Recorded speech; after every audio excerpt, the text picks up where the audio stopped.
Hi students, this is teacher Iman and today we are going to learn about lightning and thunder.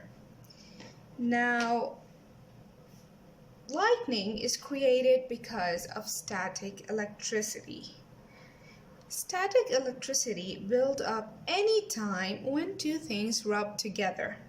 For example, when you're walking on the carpet, your body catches electricity, and when you reach the doorknob, the charges in your body jumps to the metal doorknob and lightning is created.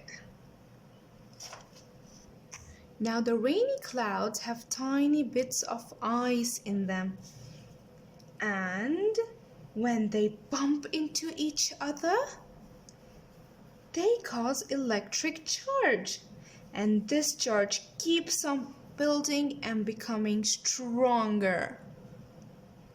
There are two kinds of electric charge. There is positive and negative.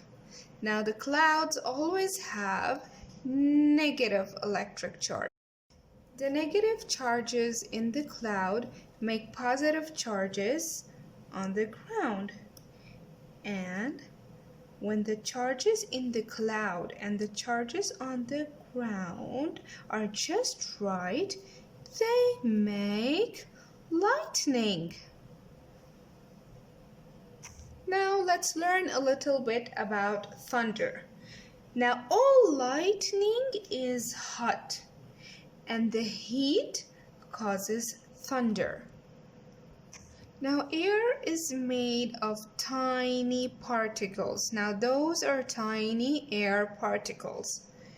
And because of the lightning, the particles become hot.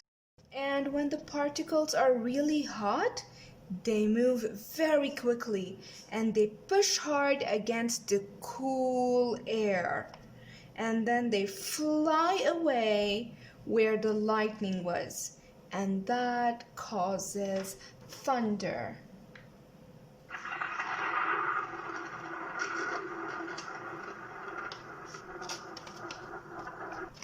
I hope you all enjoyed learning about thunder and lightning. Now let's get on to our experiment.